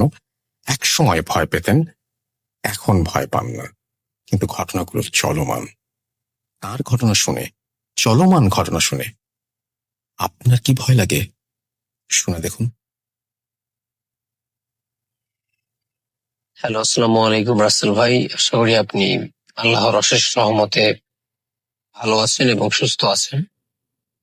তো প্রথমে আপনাকে বা আপনার প্রতি অসংখ্য কৃতজ্ঞতা প্রকাশ করছি, কারণ আপনি এই প্রোগ্রামটা বিগত 10 বছর ধরে সচল রেখেছেন এবং এই মহামারীর মধ্যেও প্রতিটি শুক্রবারে আমাদের ভয়ের জগতে নিয়ে যাচ্ছেন। এই জন্য আপনার প্রতি অসংখ্য ভালোবাসা আমাদের। তো অনেকদিন ধরে ভাবছি ঘটনা পাঠাবো, তো পাঠানো আর হয়নি খুব ব্যস্ততার কারণে। তো আমি এই প্রোগ্রামটা 2016 সাল থেকে শুনি, আমি তখন ক্লাস 7-এ পড়ি। তো প্রথমে আমার পরিচয়টা দিই। আমার নাম মোহাম্মদ মিনহাস। আমার বাড়ি হচ্ছে বরিশাল জেলার মুলাদী উপজেলায়। আমি এবার এসএসসি এক্সাম দিয়েছি। তো আজকে যে ঘটনাটা আপনাদের সাথে শেয়ার করব, সেটা আমার নিজে এক্সপিরিয়েন্স করা, আমার ফার্স্ট এক্সপিরিয়েন্স করা ঘটনা, নিজের অভিজ্ঞতা। তো আপনাদের কাছে কেমন লাগবে আমি সেটা জানি না, আমার কাছে প্রচন্ড ভয় লেগেছে। যখন নিজের সাথে কোনো ঘটনা ঘটে তখন সেই বুঝতে পারে যার সাথে ঘটে। তো রাসেল ভাইয়ের মতো একটা কথা বলবো যে বিশ্বাস করা বা না করা আপনাদের ব্যাপার। যেহেতু voot.com কে ভালোবাসি, রাসেল ভাইকে ভালোবাসি, সেই ভালোবাসা থেকেই ঘটনা পাঠিয়েছি। এবং এই ঘটনাটা যদি সিলেক্ট হয় তাহলে নেক্সট এপিসোডে অথবা অন্য কোনো সময়ে অবশ্যই ঘটনা পাঠাবো। আমার কাছে প্রচুর ঘটনা আছে, আমার ফ্রেন্ডদের, আমার এলাকার, আমার পরিবারের। আমি অনেক ঘটনা কালেক্ট করেছি। যেহেতু voot.com কে অনেক ভালোবাসি, এই প্রোগ্রামটা আমি যখন থেকে শুনি তখন থেকে লাইভ শোনার ট্রাই করি। 2-1টা এপিসোড মিস গেলে আমি সেগুলো ডাউনলোড করে শুনতাম। তো মাঝখান দিয়ে যখন শুনলাম FM বন্ধ হয়ে গেছে, অনেক কষ্ট পেয়েছিলাম রাসেল ভাই, বিশ্বাস করেন। সো আপনি আবার ব্যাক করেছেন, অনেক খুশি হয়েছি। তো সরাসরি আমি আমার ঘটনায় চলে যাই। আমি যে ঘটনা আপনাদের সাথে আজকে শেয়ার করব, এই ঘটনাটা বেসিক্যালি 2017 সালে আমার সাথে ঘটেছে। আমি তখন ক্লাস 8-এ পড়ি। কত তারিখের ঘটনা আমার এক্সাক্ট মনে নাই, তবে মার্চ মাসের ঘটনা, এটা আমার মনে আছে। তো আমরা জানি ওই টাইমে কিন্তু অনেক গরম পড়ে। তো এমনই একদিন বা ঘটনার দিন, আমি 4টা বাজে যখন স্কুল ছুটি দেয় আমি বাড়ি আসি। বাড়ি এসে গোসল করে খাওয়া দাওয়া শেষ করে একটু রেস্ট করি। তো তখন আমরা যেটা করতাম সেটা হলো তো আমরা যখন যেহেতু জিএসসি এক্সাম দিব, তো একটু পড়াশোনার প্রেশার বা চাপ বেশি থাকে। তো আমাদের স্কুলে ম্যাথের টিচার একজন ছিল। যেহেতু 9-10 ব্যাচলর পড়ানো লাগতো, তো আমরা স্পেশাল ভাবে আমরা ছেলেরা 5 জন 1 থেকে 5 রোল পর্যন্ত আমরা স্যারের কাছে সন্ধ্যা থেকে মাগরিব থেকে সার পর্যন্ত প্রাইভেট পড়তাম। তো ঘটনার দিন পড়তে যাই, তো আমরা পড়তাছি হঠাৎ মানে অন্ধকার হয়ে যায় এবং মেঘ ডাকছে, বিদ্যুৎ চমকাচ্ছে, বোঝাই যাচ্ছিল যে বৃষ্টি হবে। তো স্যারও ব্যাপারটা বুঝলো এবং স্যার আমাদের বললো তোমরা তাড়াতাড়ি বাড়ি চলে যাও, বৃষ্টি নামবে মনে হয়। তো স্যার ছুটি দিয়ে দিল এবং আমরা বাড়ির উদ্দেশ্যে রওনা দিব। তো আমি একটু বর্ণনা দিই। আমার স্কুল থেকে বাড়ির দূরত্ব প্রায় 10 থেকে 15 মিনিট এবং আমার স্কুল থেকে বের হলেই বাজার, মানে বাজার এবং স্কুল একসাথে অ্যাটাচ করা। তো আমি যখন স্কুল থেকে বাড়ি আসব তখন আসার পথে আমার হাতের বাম পাশে হচ্ছে খাল এবং হাতের ডান পাশে 3-4 মিনিট হাঁটলে বাড়ি, এরপর শুধু জঙ্গল। তো আমি হাঁটতেছি। তো ঘটনার কিছুদিন আগে নতুন একটি লাশ দাফন করা হয় আমার যাওয়ার পথেই, 10 থেকে 15 দিন আগে, সঠিক আমার মনে নেই, তবে আমার ঘটনার আগে। তো যা হোক, বিদ্যুৎ চমকাচ্ছে, মেঘ ডাকছে, বৃষ্টি তখন হচ্ছিল না। তো আমি যখন 3-4 মিনিট ক্রস করলাম তখন জঙ্গলের কাছাকাছি। তো আমি কবর থেকে একটু দূরে, তখন বেশি না, একটু ডিস্টেন্স দূরে, তখন আমার হাতে লাইট আছে, তবুও বিদ্যুতের ঝলকে আমার চোখটা কবরের দিকে চলে যায়, কিন্তু আমি কাছেই ছিলাম। মানে আমি একবার মনে হলো বা আমি দেখলাম যে কে একজন কবরের পাশে বসে আছে। মানে আমি প্রচন্ড ভয় পেয়ে গেলাম। আমি তাড়াতাড়ি কবরটা ক্রস করলাম। আমি এতটাই ভয় পেয়েছি, আমি যে মানে সাহস করে লাইটটা মেরে বা পিছনে দেখবো কবরের দিকে আসলে কেউ কি বসে আছে নাকি আমার মনের ভুল, মানে আমার ওই সাহসটুকু হচ্ছিল না। আমি এতটা ভয় পেয়েছি। আমার কোনো মতে ভুল হওয়ার কথা না, কারণ যেহেতু আমি ওই টাইমে সন্ধ্যাবেলা, তারপর আমি তো সুস্থ মস্তিষ্কে হাঁটছিলাম, তো বিদ্যুতের ঝলকানিতে কেউ একজন বসেছিল এটা আমি শিওর দেখেছিলাম। তো তারপরও মনের ভুল হতে পারে, তো মনের ভুল ভেবে উড়িয়ে দিলাম। মানে তারপর আমার সাহস হয়নি আমি যে পিছিয়ে দেখবো। যাই হোক, আমি বাড়ি চলে গেলাম এবং খাওয়া দাওয়া করলাম এবং যাই হোক, যথারীতি আমি ঘুমাতে গেলাম। ওই দিন বেশি পড়ি নাই, মানে আমার মাথা ধরছিল, প্রচন্ড ব্যথা করছিল, এই জন্য সো কিছুতে আমার ঘুম আসছিল না। মানে কোনো রিজন না, আমার ঘুম আসছিল না। মানে আমি এপিট ওপিট করছি খাটের, আমি একলা ঘুমাতাম। তো অনেক রাত হয়ে গেল, 10-12টা বেজে গেল। তো হঠাৎ আমি খেয়াল করলাম, যেহেতু আমরা গ্রামে বাস করি, তো আমাদের উঠান ছিল। উঠানে আমার রুমের সাথে বাইরে যে আমাদের উঠান, ওখানে আমাদের পেয়ারা গাছ ছিল। তো আমি টের পেলাম বা আমি খেয়াল করলাম পেয়ারা গাছকে যেন ঝাঁকুনি দিচ্ছে, প্রচুর পেয়ারা গাছটা লড়ছে এবং প্রচুর বাতাস হচ্ছে এবং শব্দ। এবং আমার ঘরের পাশে হচ্ছে আমার জানালার পাশে হচ্ছে একটা ছোট ফাঁকা বলা আমার হাঁটার জন্য একটা স্থান। ওখান দিয়ে মনে হচ্ছে কি যেন দৌড় দিয়ে যাচ্ছে, আসতেছে, মানে একটা শব্দ। যেহেতু রাত, আপনি যদি আস্তে হটেন আমি টের পাবো, আর যেহেতু আমার জানলার পাশেই করিডোরটা, সো মনে হচ্ছিল কে যেন দৌড় দিয়ে যাচ্ছে এবং পেয়ারা গাছটা লুটছে। যাই হোক, এবং কিছুক্ষণ পর আমার রাত মোর কয়টা মনে হয় জানি না, তো মনে হচ্ছে জানালার পাশে ফিস ফিস করে কেউ জানি কথা বলতেছে। তো মানে কথাগুলো ক্লিয়ার আসতেছিল না আমার কানে, কিন্তু মনে হচ্ছিল কারা যেন ফিস ফিস করে কথা বলতেছে এবং ওই পেয়ারা গাছটা লড়তাছে। তো যাই হোক, ওই রাতটা মতে কভার করলাম আমি সূরা কিরাত যা পারতাম। মানে কেন জানি মনে হচ্ছিল আমি সূরা কিরাত গুলো ভুলে যাচ্ছি। হ্যাঁ, তো যাই হোক, আমি কোনো মতে পড়লাম এবং ওই রাতটা আলহামদুলিল্লাহ আমার কেটে গেল। তো সেকেন্ড ডেতে আমাদের স্কুলে যখন গেলাম, তো স্যার বললো আজকে পরীক্ষা তোমাদের। আগেই পরীক্ষার কথা ছিল। তো যাই হোক, ওদিন পরীক্ষা ছিল, একটু লেট হলো। পুরো পরীক্ষা দিয়ে আস্তে আস্তে আমার দেখা যায় 8:30 বেজে গেল। তো যেহেতু রাসেল ভাই বুঝতেই পারছেন, গ্রাম, রাত 8টা 9টা বা 8:30 এটা অনেক রাত গ্রামের জন্য, আজ থেকে 3 বছর আগে। তো আমি ওরকম পথে, যেহেতু গ্রাম্য, এত রাত, লোক না থাকারই কথা। তো যাই হোক, আমি লাইট নিয়ে আসতেছি। আমি যখন কিছু দূর আসছি, মনে হচ্ছে 5-6 মিনিট হাঁটছিলাম, তখন হঠাৎ আমার ফিল হলো যে আমার পিছে কেউ হাঁটছে। এটা আমি ফিল করলাম। তো মানে আমার তখনও সাহস হচ্ছিল না আমি পিছে দেখবো, আসলে কেউ তো হতে পারে বা কেউ আসতে পারে। তখন আমি কি করলাম, আমি আমার হাঁটার গতিটা থামিয়ে দিলাম।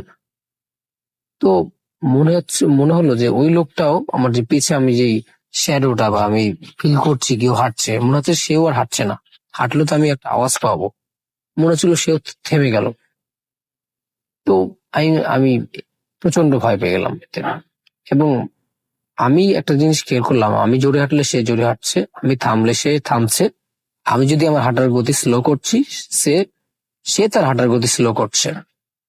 এখন কিন্তু রাসেল ভাই, এটা আপনি একলা একটা পথে হাঁটছেন, তাও রাতে, এবং এরকম অবস্থা যদি হয় যে আপনি জোরে হাঁটছেন, একটা লোক জোরে হাঁটছে, আপনার পিছে আপনাকে ফলো করছে, ভয় তো পাবেনি। তো যেহেতু আমি তখন বড়ও ছিলাম না বেশি, মাত্র ক্লাস 8-এ পড়তাম, 8-এ তখন উঠেছি সবে মাত্র, তুমি অনেক ছোট, তো ভয় লাগারই কথা। তো প্রচন্ড ভয় পাচ্ছিলাম এবং মনে মনে দোয়া দুরূদ পড়ছিলাম, সূরা কিরাত পড়ছিলাম। তো যাই হোক, আমি কোনো মতে তাড়াতাড়ি হেঁটে যাক চলে আসলাম সেদিনের মতো বাড়ি। তো সেকেন্ড ডেও আমার সাথে রাতে ওই সেম কাহিনী। মনে হচ্ছিল পেয়ারা গাছটা কেউ ঝাঁকি দিচ্ছে, আমার ওই ফাঁকা জায়গা দিয়ে কেউ দৌড় দিয়ে চলে যাচ্ছে, এবং প্রচন্ড বাতাস এবং ফিস ফিস করে শব্দ। আমার ওই রাতেও ঘুম হয়নি, একদম ভোরবেলা আমি ঘুমিয়েছি। তো তৃতীয় দিন আমি আর পড়তে যাইনি, বা মেবি বন্ধ ছিল, মানে আমার সঠিক এক্সাক্ট মনে নাই, পড়তে যাই নাই, আমার এটুকু মনে আছে। তো ওই দিন আমার সাথে যে ঘটনাটা ঘটলো, তো আমি পড়া শেষ করে রাত্র 11:30টার সময় আমি ঘুমাতে যাই। তো অ্যাজ ইউজুয়াল আমি শুয়ে আছি। তো শুয়ে থাকার এক পর্যায়ে রাত মনে হয় আমার তখনও ঘুম আসছিল না। তো একটা মেবি হবে সেকেন্ডের মতো সেম কাহিনী। মনে হচ্ছে কেউ ফিস ফিস করে কথা বলছে, কেউ দৌড় দিয়ে চলে যাচ্ছে, কেউ পেয়ারা গাছটা ঝাঁকি দিচ্ছে, এরকম বিভিন্ন মানে আমি সিম্পটম পাচ্ছি ফার্স্ট ডে এবং সেকেন্ডের মতো। তো থার্ড ডেতে তো জিনিসটা মনে হচ্ছে আরো বাড়ছে, ফিস ফিস কথাগুলো কেমন ক্লিয়ার আসছে, মানে কথাগুলো আমি বুঝতেছি না, তবে মনে হচ্ছে অনেক মানুষ কথা বলছে। তো আমি এই যে 2 দিন আমার সাথে যে ঘটনা ঘটলো, এটা আমি কিন্তু আমার কোনো ফ্রেন্ড, আমার বাড়ির কাজিন, মা বাবা, বা আমি কাউকে বলি নাই এলাকার। তো যখন রাত 1টা বেজে গেল বা আরো বেশি হবে, তো একটুবার আমি ফিল করলাম আমি আমি নড়তে পারছি না। মনে হচ্ছে আমি অবশ হয়ে গেছি, আমার পা নাড়াতে পারছিলাম না, আমার হাত নাড়াতে পারছিলাম না, আমি যে কাউকে ডাকবো ওই শক্তিটা আমি পাচ্ছিলাম না। আমি ঠিকই মানে চিৎকার করে ডাকতেছি মা মা, কিন্তু মনে হচ্ছিল আমার কণ্ঠস্বর কেউ শুনতে পাচ্ছে না, বা আমি ঠিকই ডাকতেছি তাদের, কিন্তু আমার সাউন্ডটা তারা পাচ্ছে না। মনে হচ্ছে আমি বোবা হয়ে গেছি, যেটাকে আমরা বোবা ধারা বলে। তো আমি অনেক ট্রাই করতেছি কাত হয়ে এদিকে ওদিকে, কিন্তু আমি মনে হচ্ছে কেউ আমাকে প্রচন্ড চেপে ধরেছে, এবং আমি সেম কাহিনী করছি, কাউকে ডাকার চেষ্টা করছি, আমি চিৎকার করে ডাকতেছি, কিন্তু কেউ আমার সাউন্ড শুনছে না রাসেল ভাই। তো যাই হোক, এক পর্যায়ে অনেকক্ষণ পর আমি ফিল করলাম যে আমি নর্মাল হয়ে গেছি, আমি হাত নাড়াতে পারছি। তো ওদিন আমি ঘুমিয়ে যাই এবং ঘুম চলে আসে, আমি মনে হয় মেবি সেন্সলেস হয়ে গেছে, আমার খেয়াল নাই। তো আমার সকালে ঘুম ভাঙে এবং আমি ভাবলাম এখন ঘটনাটা শেয়ার করা দরকার। আমি আমার মসজিদের হুজুরের সাথে ঘটনাটা, জোহরের সময় আমি ওদিন স্কুলে যাইনি, আর আমার সাথে ঘটনা ঘটার পর আমি একটু অসুস্থ হয়ে পড়ি, আমার গায়ে জ্বর এসে পড়ে ঘটনার পর। তো আমি জোহরে নামাজের পর আমি আমার মসজিদের হুজুরের কাছে বললাম। তো তিনি আমাকে যেটা বললো যে আমার ওপর কোনো একটা জিনের প্রভাব পড়েছে, তো সেই জিনটা চাচ্ছে আমার কোনো ক্ষতি করতে, বা পেরে উঠতে পারতেছে না, এরকম একটা কিছু বললো। তো তিনি আমার অনেকক্ষণ ঝাড়ফুঁক করলো এবং আমাকে একটা তাবিজ দিল এবং পড়া পানি দিল, এবং বললো তাবিজটা আমার হাতে যেন বাঁধা থাকে, এবং আমাকে বললো যে প্রতিদিন ঘুমানোর আগে আমি যেন 3 কুল পরে ঘুমাই, এবং 3 কুল পরে আমার সারা শরীরে ফু দিতে, এবং আমাকে যেটা করতে বলেছে, এবং এই আরো অনেক সিম্পটম বলেছে, অনেক দোয়া বলেছে আমাকে, যে দোয়াগুলো পড়বা। এবং ইনশাল্লাহ রাসেল ভাই, আমি যখন আমার ওই মসজিদের ইমামের যে রীতিগুলো আমাকে বলেছে, আমি যখন ওগুলো ফলো করলাম, পানিগুলো এবং সূরা কেরাত, দোয়া বা তাবিজটা নিলাম, আমার সাথে ওই কাহিনীগুলো আর হচ্ছিল না। কিন্তু কিছু কিছু কাহিনী, যেরকম মনে হচ্ছে কেউ ফিস ফিস করে কথা বলছে বা কেউ দৌড় দিয়ে চলে যাচ্ছে, সেগুলো এখনো ঘটে। যেহেতু এটা রাসেল ভাই 3 বছর আগের ঘটনা, এগুলো এখন অভ্যাসে পরিণত হয়ে গেছে। এখন মনে হচ্ছে এটা প্রতিনিয়ত হবেই। তো এটা দৈনন্দিন একটা রুটিনে আমার হয়ে গেছে এটা। তো ওটা এখন আর ভয় লাগে না, যেহেতু এটা অভ্যাসে পরিণত হয়ে গেছে। তো আমার কাছে ঘটনাটা প্রচন্ড আমার কাছে অনেক ভয় লেগেছে, আমি প্রথমে যেটা বলেছি আপনাদের কাছে কেমন লাগে আমি জানি না, তবে যেহেতু আমার নিজের সাথে এটা ঘটেছে, আমার কাছে অনেক মানে কি বলবো, অনেক ভয় পেয়েছি আমি। তো বাকিটা আপনাদের ব্যাপার, আপনাদের কাছে ভালো লাগতে পারে, কারো কাছে নাও লাগতে পারে, সেটা কমপ্লিটলি আপনাদের ব্যাপার।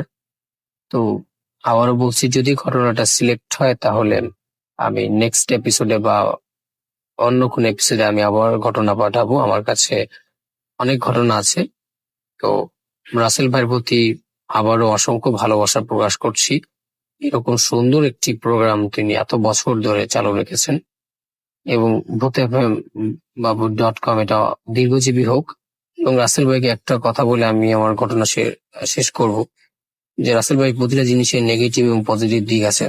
তো হয়তো আপনি এখন আবার এই শোটা চালু করেছেন, হয়তো নেগেটিভ কিছু মানুষ বিভিন্ন কজ দেখাচ্ছে। তাই আমি বলবো, যতদিন পর্যন্ত আপনার কাছে ঘটনা, আমরা যারা শ্রোতা আছি আপনার কাছে ঘটনা পাঠাচ্ছি, ততদিন প্লিজ আপনি কারো কথায় থেমে যাবেন না। আপনি ভূত.com চালু রাখবেন। যেদিন দেখবেন আপনার কাছে ঘটনা কেউ পাঠাচ্ছে না, সেদিন আপনি বন্ধ করে দেবেন প্লিজ। এর আগে আপনি এই ভূত.com বন্ধ করবেন না। এটা একটা রক্তের সাথে মিশে গেছে এই শোটা। এটা প্রতি শুক্রবার না শুনলে মনে হয় ঘুম হয় না। তো অনেক অনেক দোয়া রইল শোর প্রতি, আপনার প্রতি, এবং লিসেনারদের প্রতি রইল ভালোবাসা। এই বলে আমি শেষ করছি আমার ঘটনা। সবাই ভালো থাকবেন। আসসালামু আলাইকুম।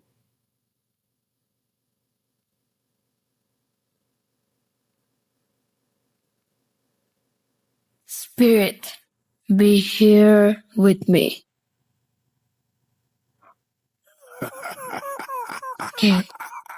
কে তুমি? Boot.com. The fear returns with Russell.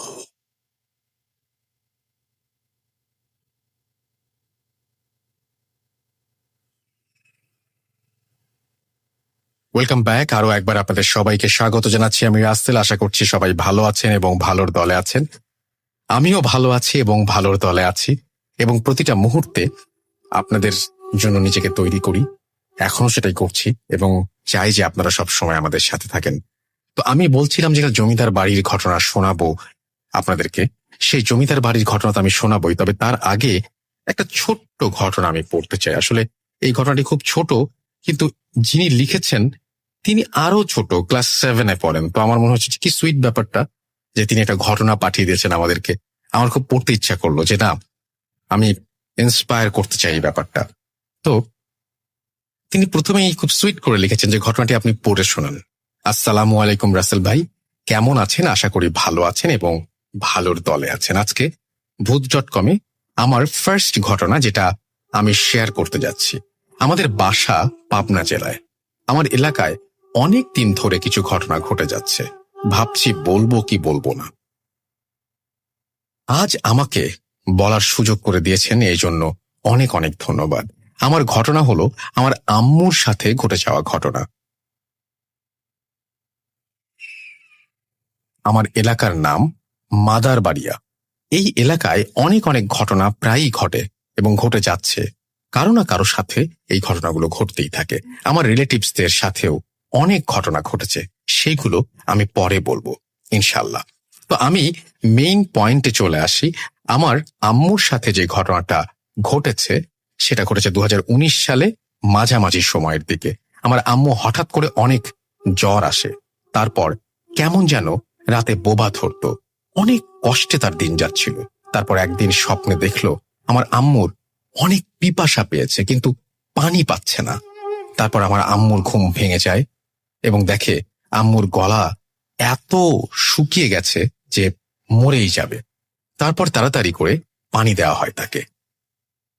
আমি উঠে পানি দেই। তারপর আম্মুকে বললাম কিছু হয়েছে নাকি। আম্মু তখন কিছু আমাকে বলল না। আমার আম্মুর একদিন রাতে স্বপ্ন দেখলো যে আমাদের বাড়ির যে মেইন দরজা আছে, ওই দরজা দিয়ে আমার মতো কেউ একজন এসেছে, আর চুল দিয়ে তার রক্ত পড়ছে, কান দিয়ে রক্ত পড়ছে, মুখ দিয়ে রক্ত পড়ছে। তখন আম্মুর ঘুম ভেঙে যায় এবং চিৎকার দিয়ে ওঠে আম্মু। তারপর সবকিছু স্বাভাবিক হয়ে যায়। আর একদিন রাতে আমার আম্মু রাত 12টার মতো সময় হবে, ওয়াশরুমে চুল আঁচড়াচ্ছিল। তখন যে ওয়াশরুমের জানালা আছে তার কাছে সে দেখে যে কাচের সাথে কুকুরের মতো হাত, এবং সেই হাতটি যেভাবে গ্লাস পরিষ্কার করার সময় মানুষ যেভাবে হাতটাকে ওয়েভ করে সেইভাবে ওয়েভ করছে। এবং এটার পরে আম্মু যেটা ডিসিশন নেয় সেটা হচ্ছে পরদিন তিনি হুজুর নিয়ে আসেন এবং তাদের বাসায় হুজুর আসে। হুজুর বলল যে এই বাসায় একটা প্রবলেম আছে, আমি কিছু আমল দিয়ে যাচ্ছি, আপনি সেটা যথারীতি পালন করবেন।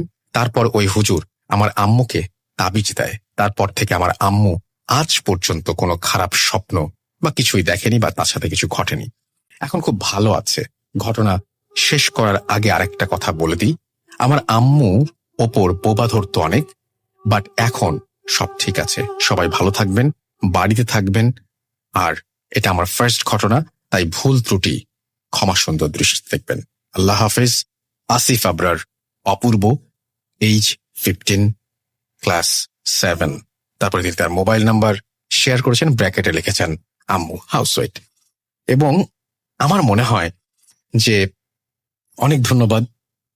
এবং আমি আমার মনে হয় যে একেবারে নতুন ফ্রেশ একজন লিসেনার আমাদের এই আবরার অপূর্ব, আসিফ আবরার অপূর্ব। অনেক অনেক ধন্যবাদ। অনেক বড় হও তুমি, অনেক ভালো হও তুমি, এবং এভাবে আমাদের সাথে থাকো। তবে পড়াশোনাটা সবার আগে, এটা মাথায় রাখতে হবে। এবং তোমার ঘটনার জন্য তোমাকে অসংখ্য ধন্যবাদ।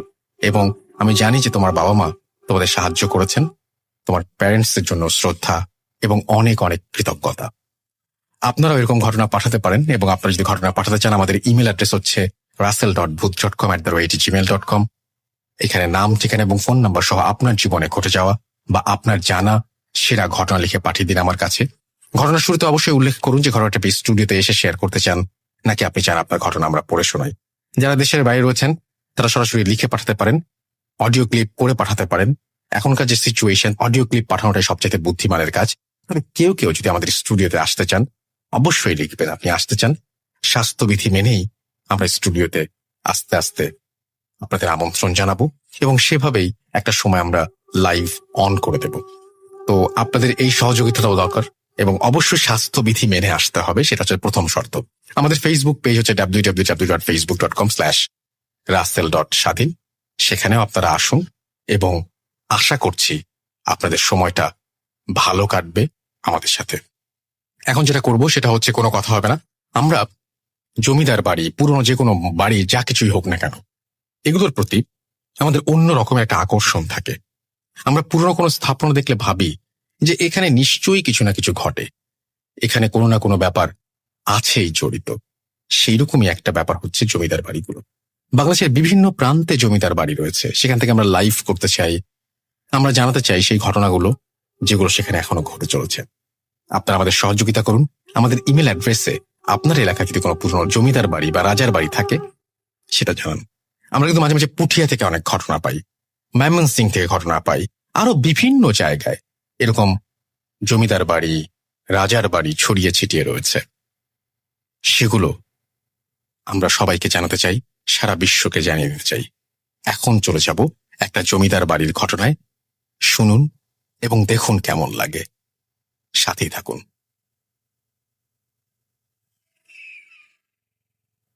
হ্যালো, আসসালামু আলাইকুম।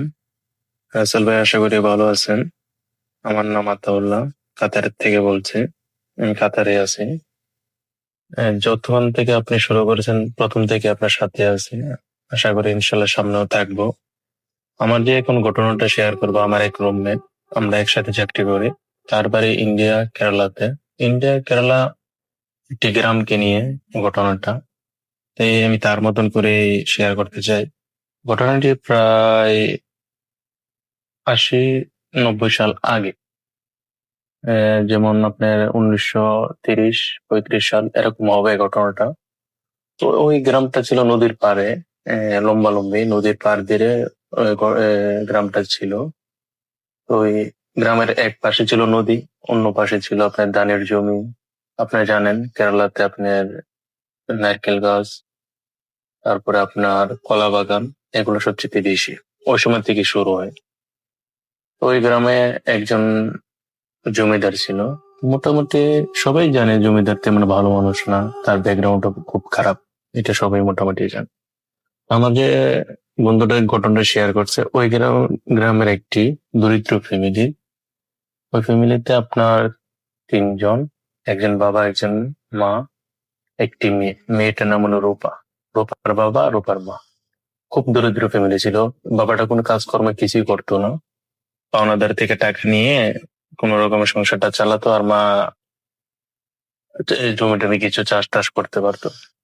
তো হঠাৎ একদিন দেখে গেছে কি আপনার বাবাটা আবার জুয়া টুয়া খেলতো, অনেক টাকা ঋণী হয়ে গেছে। তো যারা টাকা পাওনাদার বাসে এসে একদিন ওর বাবাকে, রূপার বাবাকে মারধর করে। তো মারধর করার পরে ওই দিন রাত্রি থেকে রূপার বাবাকে আর খুঁজে পাওয়া যায় না।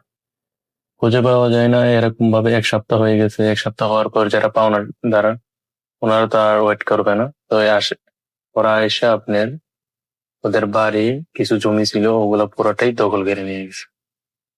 তো এখন রূপার মা তখন কি করবে? রূপার বয়স তেমন নয়, 3-4 বছর হবে এরকম। তো ওই রূপার মা চিন্তা করে দেখছে আমি আর কোথায় যাব, ঠিক আছে একটু জমিদার বাড়িতে যাই, গিয়ে দেখি কোনো কিছু হয় কিনা। তো জমিদার বউটা মোটামুটি ভালো ছিল আর কি, তেমন যে ভালো তাও না, মোটামুটি ভালো ছিল। তখন কান্নাকাটি করার পর রূপাকে দেখে, রূপা খুব সুন্দর ছিল, এক জি ছিল, মেয়ে ছিল, সরি।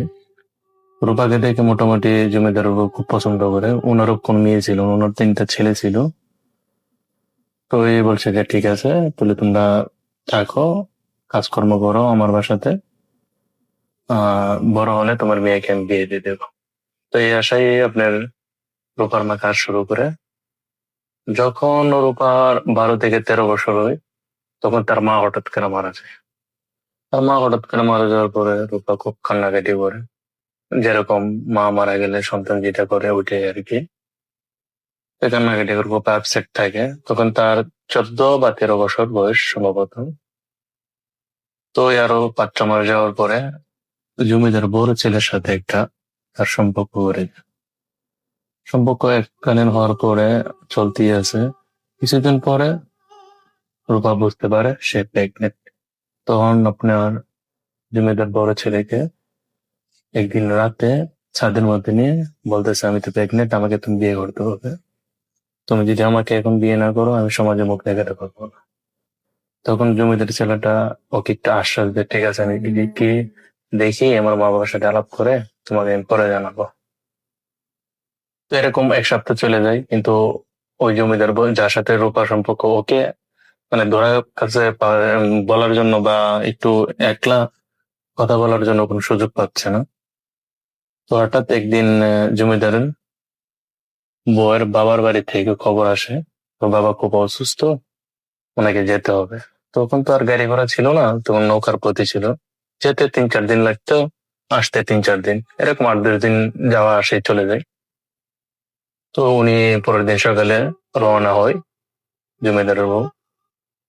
তখন আপনার ওই দিন রাত্রে আবার রূপা জমিদার বড় ছেলের সাথে আবার যোগাযোগ করে ওর সাথে সাথে এক সময় আপনার অনেক কথা মার্কেটিং হয়। জমিদার ছেলেকে বলতেছে দেখো আমি তো একজন জমিদারের ছেলে, আমি যদি তোমাকে বিয়ে করে আমার মা বাবার মান সম্মান থাকবে না। আমি তোমাকে কিছু টাকা পয়সা দিয়ে দিব, তুমি অন্য কোনো জায়গার মধ্যে তোমাকে বিয়ে দিয়ে দেবো, তুমি চলে যাবে এখান থেকে, আমি কিছু টাকা পয়সা দিবো। রূপা মানতে রাজি না, ও ওর কাছে বিয়ে হবে। তো এই ঘটনাটা জমিদার কিছুটা বুঝতে পারে, ওদের সাথে কথা বলার সময় জমিদার কিছুটা টের পায়। তো এই পরের দিন সকালে জমিদার বড় ছেলের সাথে জমিদার কথা বলে কি ঘটনাটা কি এসে বিষয়। তখন বড় ছেলে সবকিছু খুলে বলে, খুলে বলার পরে তো একটু রাগান্ত পাবো ওই ভাই। তো ওখানে ওনারা একটা প্ল্যান করে যে ঠিক আছে আজকের রাত্রে রূপাকে ছাদের উপর নিয়ে আসো, বড় কথা আছে। তো এই ছাদের উপর নিয়ে আসে কথা আছে, বলো তুমি তাকে টাকা দিবে, স্বর্ণ দিবে, যদি মানে তো মানলি, না মানলে পরেরটা দেখা যাবে। ওনারা একটা প্ল্যান করে ওকে ছাদে নিয়ে আসে, জমিদার বাড়ির ছাদে নিয়ে আসে। জমিদার বাড়ি যেরকম হয়, যা বলার নতুন কোনো বলার কোনো প্রয়োজন নাই, সবাই জানে কিরকম হয় জমিদার বাড়ি গুলা। তো আপনার রাত্রে আসার পরেও ওই ছেলেটা একই প্রস্তাব দিয়ে কিন্তু মেয়েটা মানে না, রূপা মানে না। এক সময় আপনার কি হয়, একটা দস্তাবেজ মানে হাতাহাতি পর্যায়ে চলে যায়। তখন জমিদারে আর জমিদার ছেলে মিলে ওকে ছাদ থেকে ফেলে দেয়। ছাদ থেকে ফেলে দেওয়ার সাথে সাথে রূপা মানে মারা যায়নি, কিছুটা হয়তো জীবিত ছিল। তখন ওনারা তাড়াতাড়ি করে নিচে যায়, নিচে গিয়ে এসে দুজন বাড়ির পাহারাদার যে জমিদার ওনাকে ডাক দেয়, ওনাকে মোটা অঙ্কের টাকা দিয়ে মুখ বন্ধ রাখার জন্য বলে। জমিদারের বাসার পাশেই একটা নারকেল গাছ ছিল, একটা কলা গাছ, একটা নারকেল গাছ বাগান ছিল। ওই বাগানে একটি এই নারকেল গাছের নিচে রূপাকে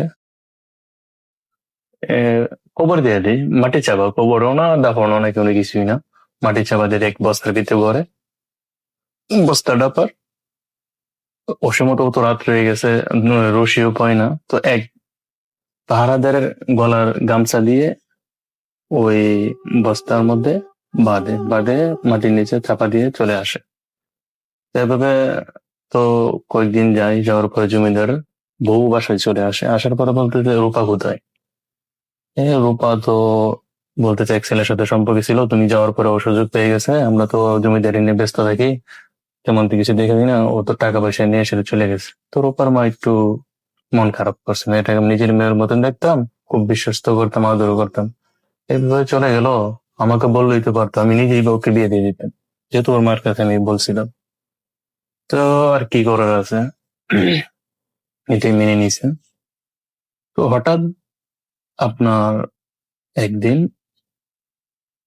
এক তান্ত্রিক আসে, কাপালি কাপালি এরকম তান্ত্রিকের মত উনি আসে, আয়সা জমিদারের বাড়িতে আসে।